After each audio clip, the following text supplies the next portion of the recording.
Today we're in Chicago, Illinois, talking about the business of hiring. In between client meetings and an industry event, we carved out some time with Chris and myself to talk about our history and our experience with hiring people over the years, not just here in the United States, but in several countries around the world.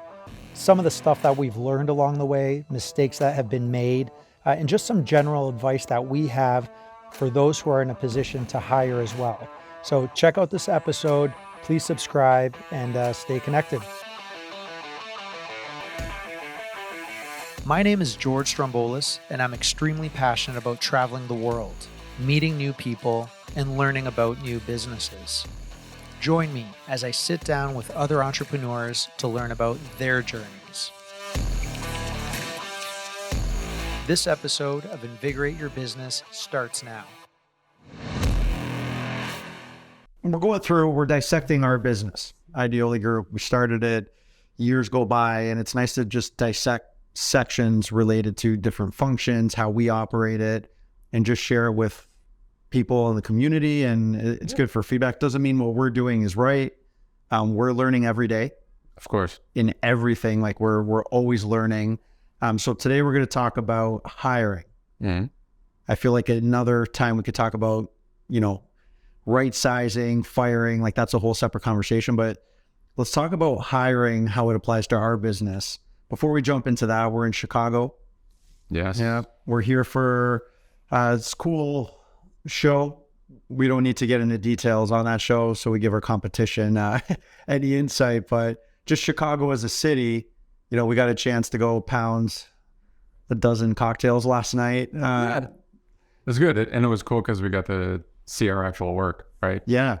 Like we're at Yardbird's, one of our national accounts. Great food, actually awesome atmosphere, right? Like, really cool. Yeah. just good vibe. Socialites too, right? Like there's a lot of just cool people, good looking people. The staff, the chef came out to meet us. The staff was incredible. So actually talking about Yardbird or Yardbirds? Yeah. Okay, yeah. So 4 Zs at the end. Exactly. So Yardbirds, cool national account brought to us by a great partner, Kilani. Designing it, you saw the first location in DC where you met corporate and everything, not our project there. And then designing the first Chicago location where it's like one of our first projects where every lighting element in there from a decorative standpoint is Ideoli. It's like it's beautiful. From the design, the swatches, the prototypes, shipping it. This was the first time this specific location you walked in, knowing what you know from the back end, like what was going through your head when you walked into the space. And we'll put up the footage of like videos while we're going in. Yeah, I mean, it's, first of all, like you said, it was a really cool process because not only was it the first sort of home-based location that really used every single one of our fixtures for the decorative package, but it was also the first one where the client was working with us to truly figure out the best design for every single one of the decorative fixtures, right? Because DC was ultimately like a trial for them. They had a bunch of different fixtures from a bunch of different companies. They were using that to see which ones worked, which ones didn't, which ones they liked, which ones they didn't. And then the Chicago location for us was really where we helped them sort of narrow down their own sort of design aesthetic and what they wanted it to look like from a fixture standpoint and the vibe they wanted to achieve through the fixtures. Because they're also just a really cool client that understands how powerful lighting can be, right? Totally.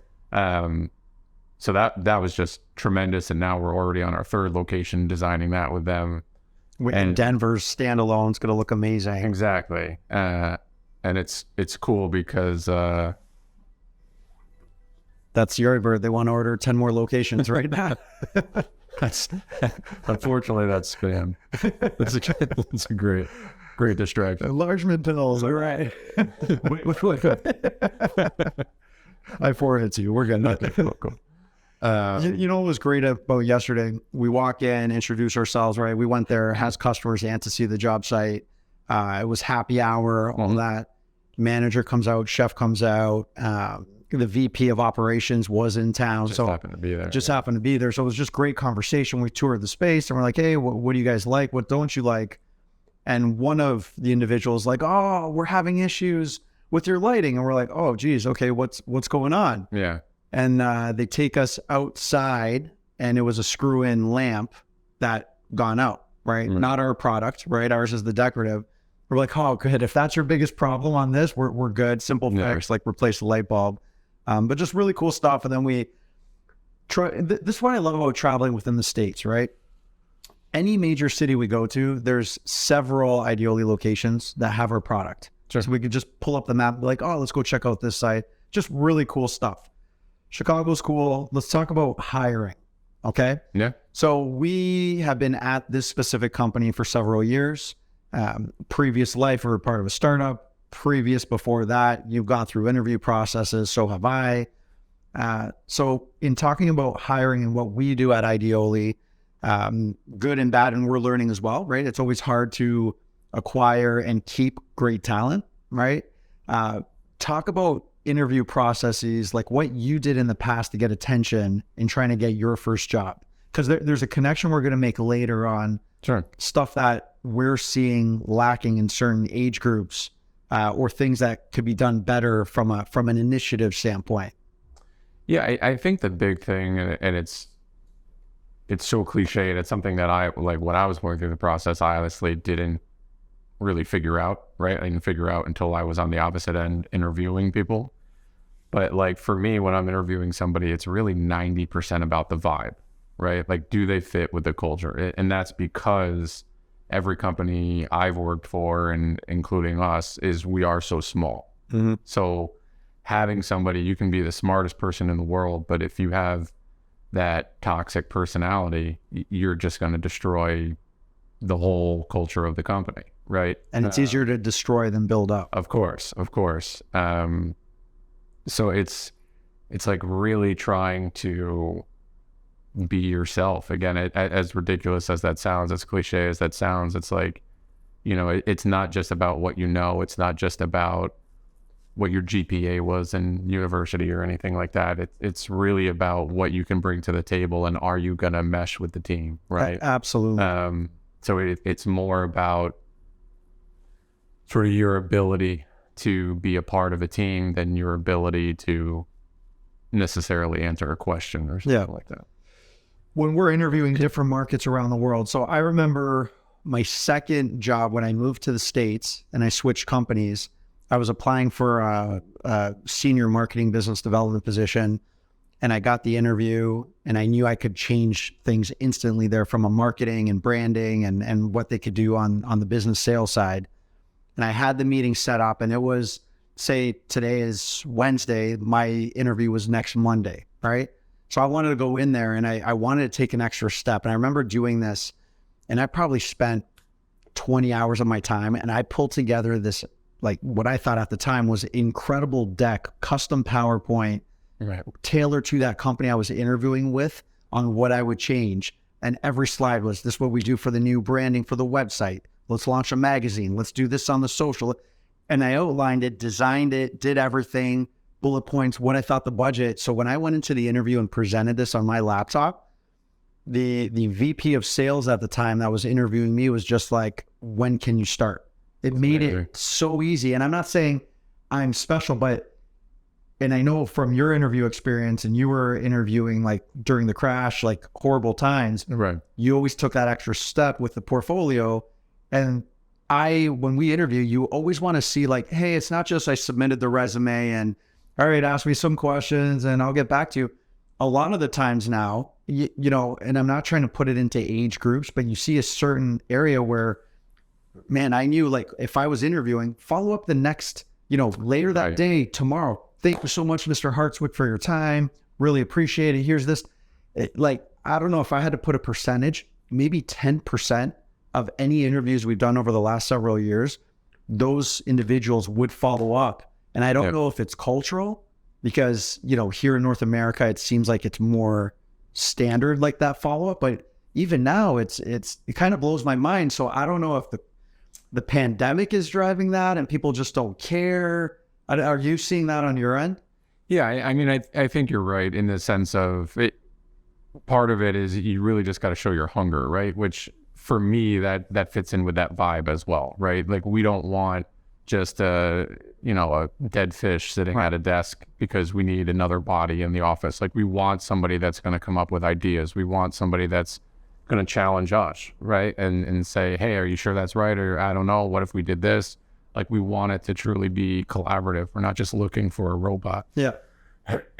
So, but I think part of the problem potentially is, especially with everything after the pandemic and working from home, and I feel like to a certain extent it's easier for people to find work, right? Like, because I could get a job in wherever in Europe, but I could still work from here, right? Right. It's no longer do I have to necessarily move or only find a job in my local geography, whatever that is.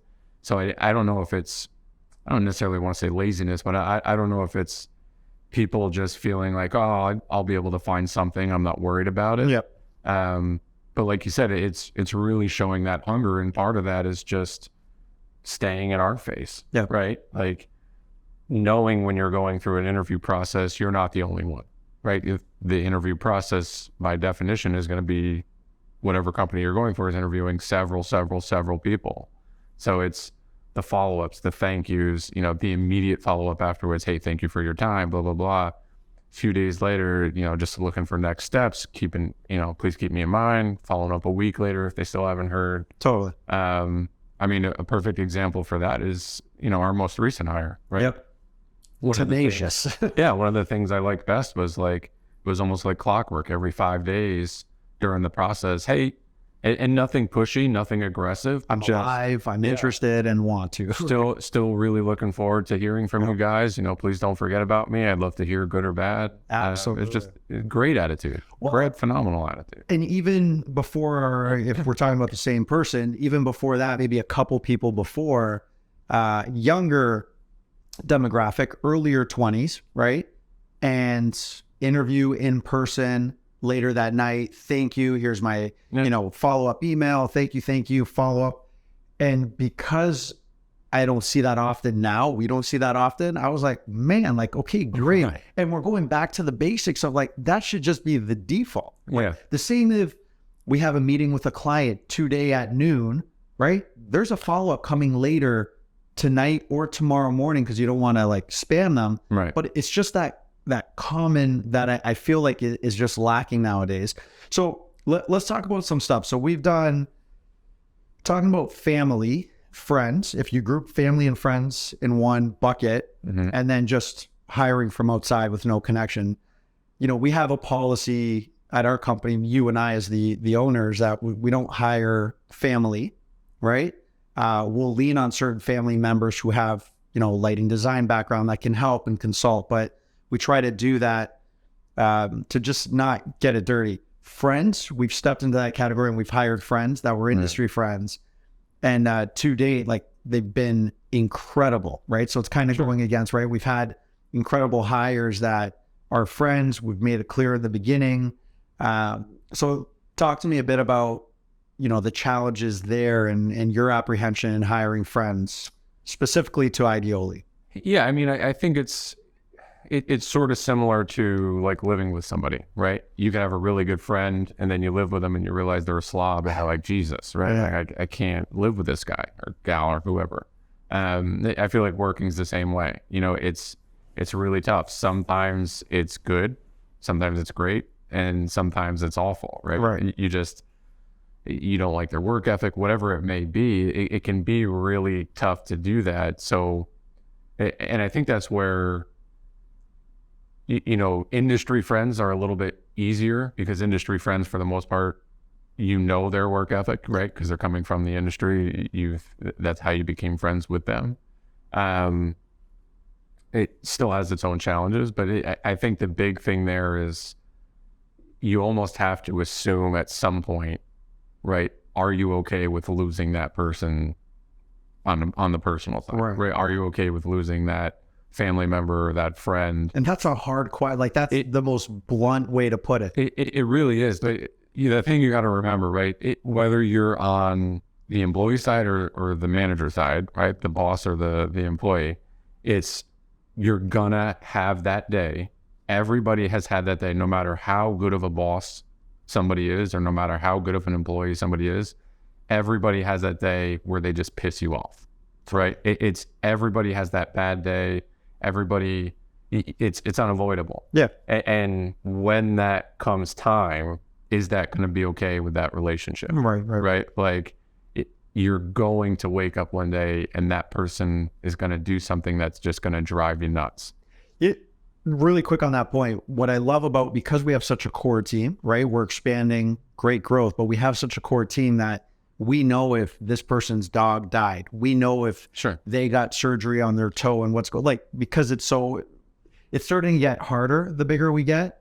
But because of that, that also helps frame, like in our work environment, that, man, Chris is going through this because he's got fungus on his toe. So he's probably pissy today. And it helps. But as we grow, the friendship thing, so our first hire that was my true friend was at my wedding, right? That was the hardest one for me. And I'm like, Chris, this is why we need this person. Like absolutely dynamic, incredible, has killed it the last 15 years. Right. But here's why we shouldn't. And when I had that first conversation with this person, it's like, hey, here's the list of 18 things why you shouldn't come work with us. Right. And that's our alarm.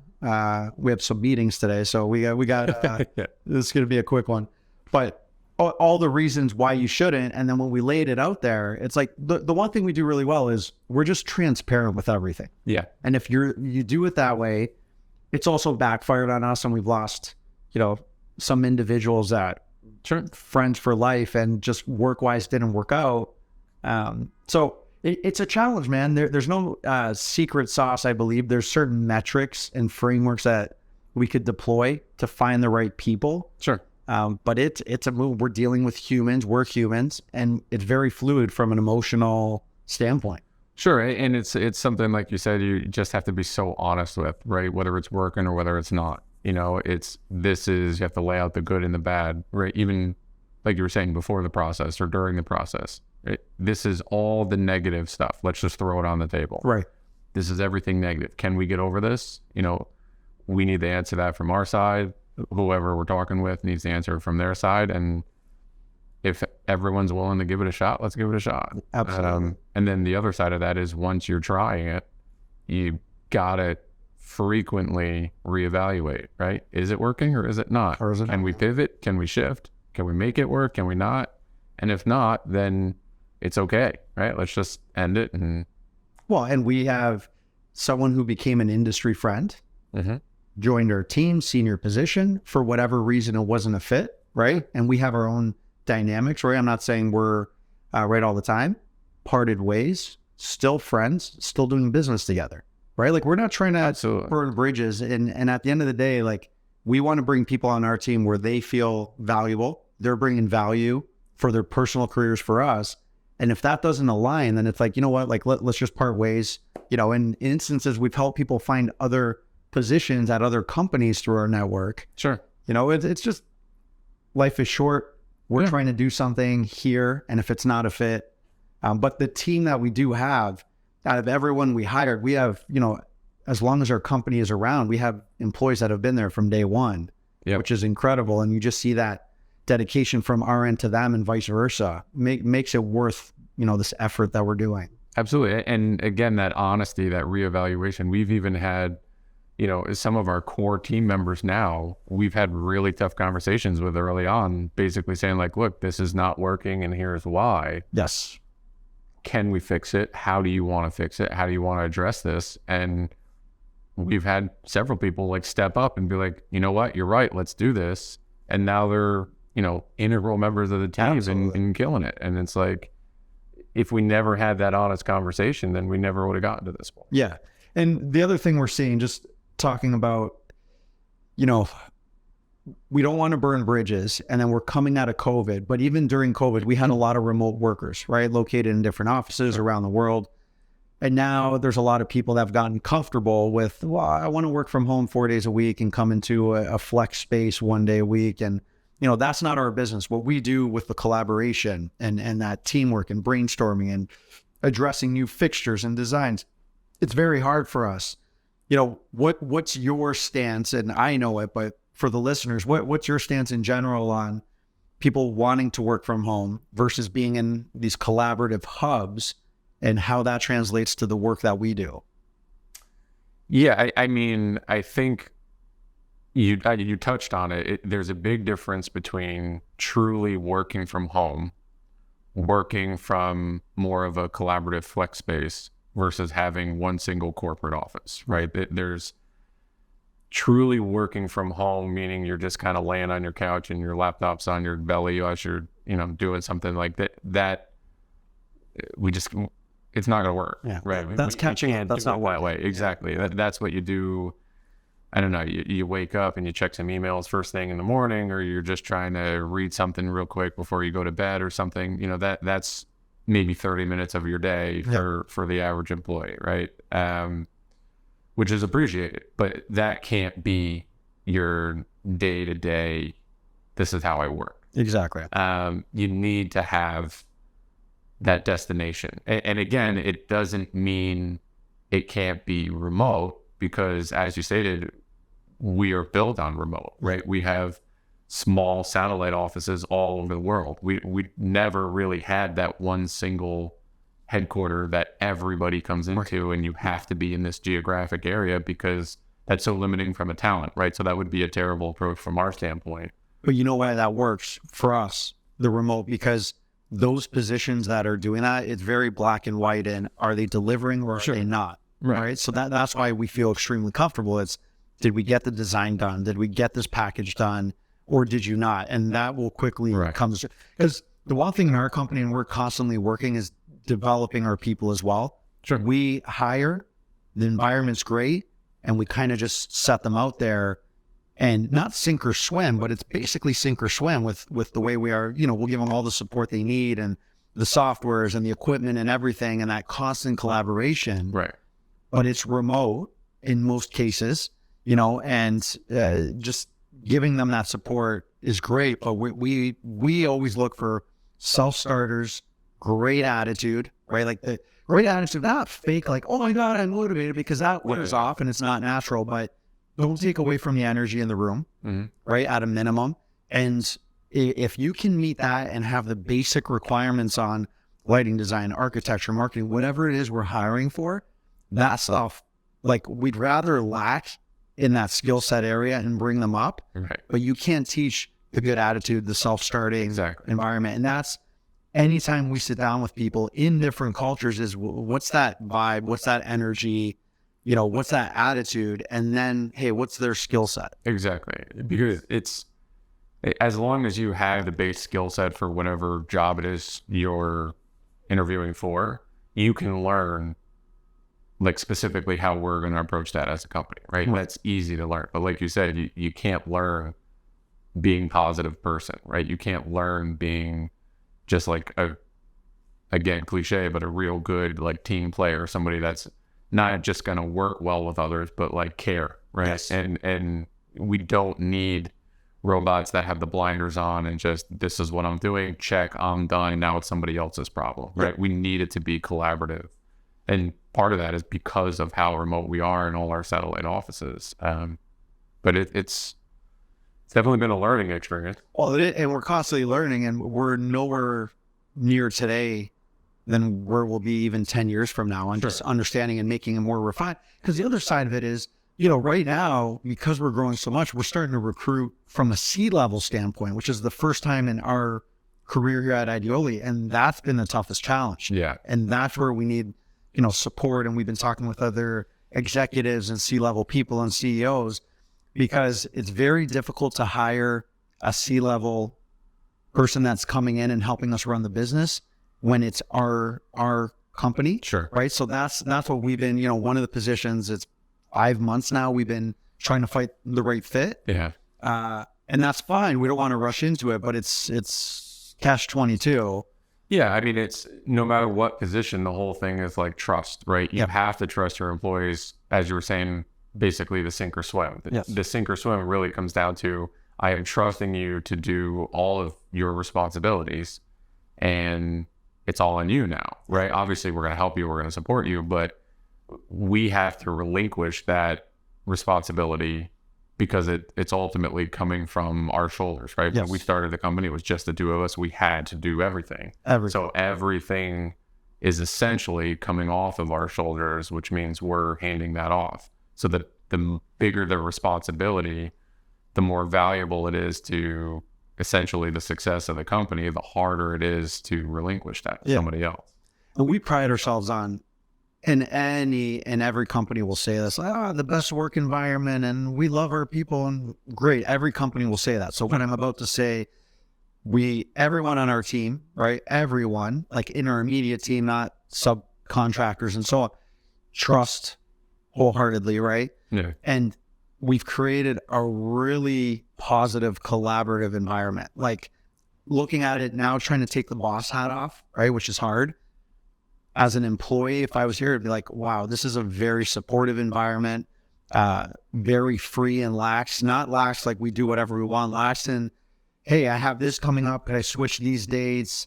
Hey, I'll get to this when I like. It's very collaborative because we know what the goal is. So if we need to shift and adjust to get there, we do it.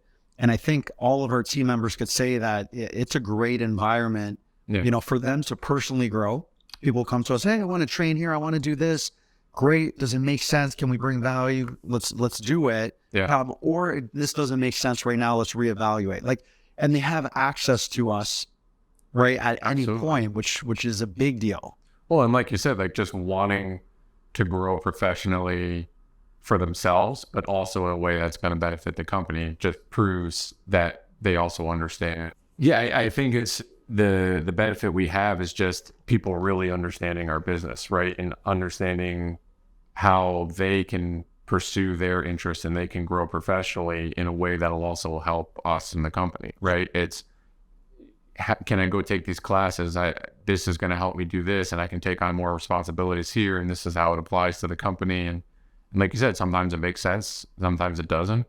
But just having that open dialogue, right, from an employee standpoint, again, like you said, trying to take the boss hat off, it's many times, especially when you're working for bigger companies, that may be too intimidating to do, right? I don't want to rock the boat, just want to do my job. But just having that no hesitation to be like, hey, what if I did this, right? Just throwing it out there. No, it doesn't work. Okay, fine. Yeah. Or, oh, really? Cool. Let's do it. Let's love the idea. Let's research it. Come back. Let's figure out what you did, how it's working out, how we can apply it.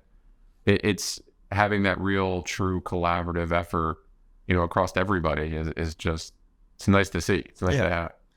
We could go in 18 different directions on talking about like cross-cultural hiring, right?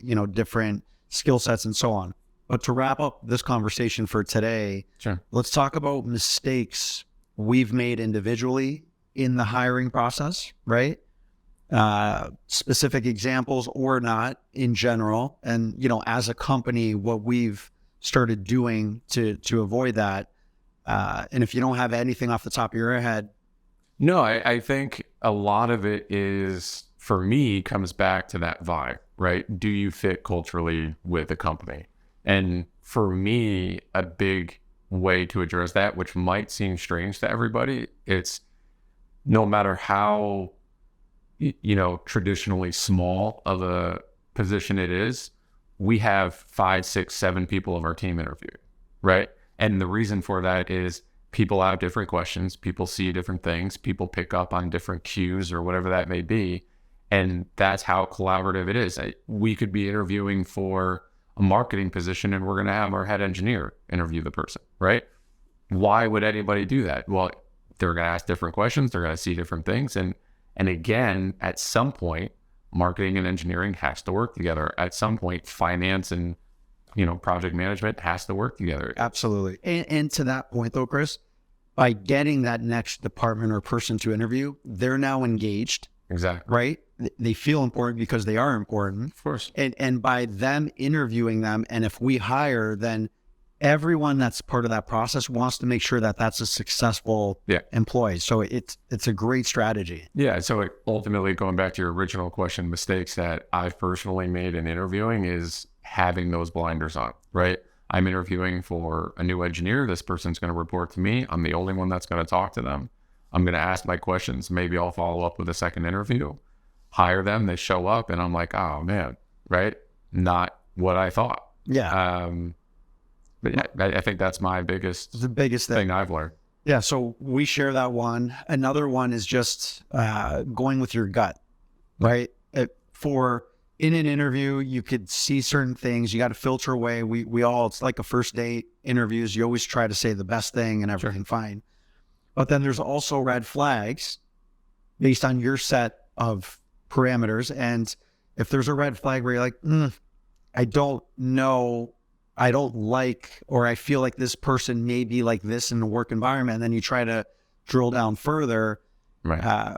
From my experience, I mean, let's just say 7 out of 10 times when things didn't work out with certain employees in different markets, 7 out of 10 times it was like, man, in the beginning, right? Not saying I told you so, Sure. but you have to go with your gut to it. And if it just doesn't feel right, just keep it moving. Yeah, I think part of that too, another one for me is not being patient, right? Like how many times I've done it so many times in the past where it's, we need the help, and I almost talk myself into it, hiring somebody, right? They're not the best, but I know, yeah. you know what? We need the help. It's like, no, be patient, wait, right? Sometimes it's a really painful process. Sometimes it takes months and months to hire what you would think would be a very simple position to fill. But you got to be patient. If you sort of find yourself trying to talk yourself into it, that should be an immediate no, right? If you're talking yourself into maybe, but it's not the way. It's not the way to go. And right now we have, I think, 6 or 7 open positions we're trying to fill. Yeah.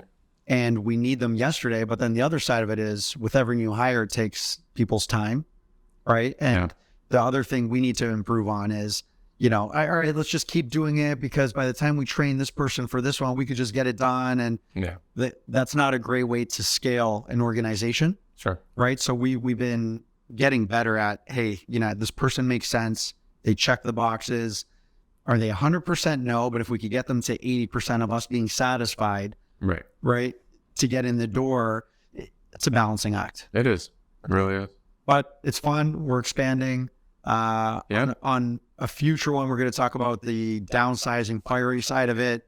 Not a fun conversation, but it happens. So all good stuff. We have meetings to get to before we fly out of Chicago today. Yes. And let's go do it. Let's do it.